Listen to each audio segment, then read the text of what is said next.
This year, the minimum required payments on credit cards has gone up, and in some cases, minimum payments have doubled from 2 to 4%. Bankruptcy attorneys say that most consumers won't end up in court as a result of the change, but it does present a good opportunity for families to reevaluate how they spend money and why. 13 WHAM's Evan Dawson reports on how rising credit card debt is impacting families and kids and how they can finally get out of debt. In 2 decades on the bench in bankruptcy court, Judge John Ninfo II has seen annual cases quadruple. He says that is because American families are buying more and thinking less. You should be asking yourself, how exactly is it that I'm going to pay this back? And when? So that you have a plan. Judge Ninfo has seen a debtor come to court with 20 credit cards and $100,000 in debt, and his plan to pay it back was to simply get more credit cards. I was not one who could sit here every day in this bankruptcy court and watch people ruining their lives. But the problem is it's not just those extreme cases anymore. The average American family is up to $7,000 in credit card debt and is still shopping and spending with no plan for how to pay it off. Credit card debt is affecting kids, too. Studies show that as many as 10% of college students are dropping out because of credit problems.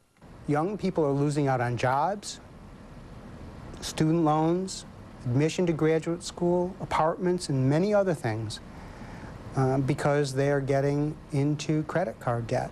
And consider this, for many employers, your credit score is now more important than your test scores. Sammy Gardner is 20, has 3 credit cards, and he has 3 jobs to pay for them. And he knows his future bosses care about that. They're looking at your credit score to see if you can manage things possibly very well. And so with that, I think that's a very good idea. And for young kids to establish good credit now, I think in the long run it helps them even better. If you have credit card debt, Judge Ninfo offers this plan. Stop charging and use cash. Pay 10% of your balance every month, which will help you wipe it out in a year. And then either pay your entire balance every month or follow the advice of those who have seen the judge in bankruptcy court. Many of them, if not most of them, will tell you afterwards, I wish I never had a credit card. I don't have a credit card anymore.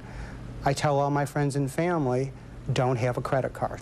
After all, Judge Ninfo says he's a nice guy, but he'd prefer you never had to meet him. In Rochester, Evan Dawson, 13 WHAM News. Judge Ninfo says buying a car often leads to credit trouble because it's easier to take a 5- or 7-year loan.